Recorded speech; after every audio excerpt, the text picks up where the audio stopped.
अस्सलाम वालेकुम दोस्तों, तुसी वेखदे पे हो पाक पतनकास्ट। मैं तेरा दोस्त अहमद फराज। दोस्तों सब तो पहले रिक्वेस्ट है चैनल को सब्सक्राइब कर लो, फेसबुक वाले बराबर बहुत अच्छे पेज को फॉलो कर लो ताकि साड़ी हर आने वीडियो बराबर देख सकन। माशाल्लाह चोलोस्तानी फ्रीजियन शॉर्ट वीडियो 2 लगाइया गब्बन दियां ऐ सूप पई बच्ची दी माशाल्लाह सेक्सी मन बहुत अच्छी। इस तरह की किसी बराबर चाहिए भी परचेज कर सकता है। मौजूदा पता अड्डा बुंगा हयात तहसीलो जिला पाक पतन शरीफ। मोबाइल नंबर साडा 038754 व्हाट्सएप नंबर भी यही है जी, लोकल नंबर भी यही है। माशाल्लाह शॉर्ट वीडियो 2 लगाइया बराबर मैंने चेक कीतियां।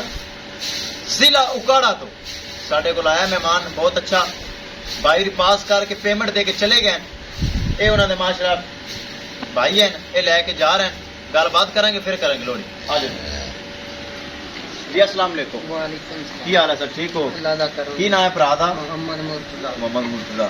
बच्ची तुसी वेख के आए हो मेरे कोल, बिल्कुल जी, पसंद आई? बिल्कुल चोई ये नंबर 1 है। मानने जेड़े भरा वीर सुन रहे हैं हाँ जी, तुसी आए हो साडे कोल, कोई धोखा फ्रॉड हेरा फेरी ते नजर आया कि नहीं आया? नहीं कोई नहीं है? धोखा फराड नहीं है। नहीं आया। खरे बंदे हैं, सारे बंदे खरे जानवर हैं। खरे जानवर। चलो अल्लाह ताला बराद नसीब करे। गड्डी नंबर एक एक चीज क्लियर करनी है। घने बरा पुछते ने किन्ने सेल हुई, 4,10,000 रुपए डिमांड सी तो थोड़ा बहुत प्यार मोहब्बत मेरा होंदा 20,000 दा करके तेना परचेज कर करो जी। लो जी वच्छी बड़ी कमाल दिती माशाल्लाह। अल्लाह ताला वकार भाई दे नसीब करे। वकार भाई बहुत अच्छा बड़ा प्यारा दीद वाला भरा है। थल्ले वच्छी ये वकार भाई दे नसीब च आएगी सी और वकार भाई लैके जा रही है। वकार भाई थोड़ी अमानत लोड करन लगे हैं और उकाड़ा वास्ते जा रही है। बहुत अच्छा वकार भाई है, प्यार वाला है, दीद वाला है, खुश मिजाज है। ए जा रही जी, चेक कर लो।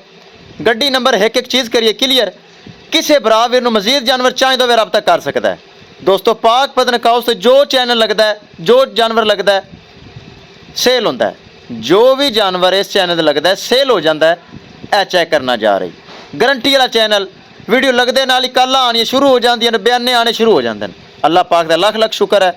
तो ए जा रही वकार भाई बहुत अच्छा बहुत अच्छा। अगर मैंने सुन रही है साडा सलाम। लोडिंग वास्ते गड्डी नंबर एक एक चीज़ करिए क्लियर। लो जी वकार भाई दी अमानत जा रही। बहुत अच्छा भाई है, साडा सब्सक्राइबर है। ए चेक करना है। किसी बराबर नूं जानवर चाहिए हो रब्ता करके परचेज कर सकता है। अल्लाह ताला वकार भाई दे नसीब करे। परामा दुआ करनी है इंशाल्लाह। दोस्तों मिलांगे एक नई वीडियो के नाल। अपने फराज दोस्त दे इजाज़त। अल्लाह निगहबान।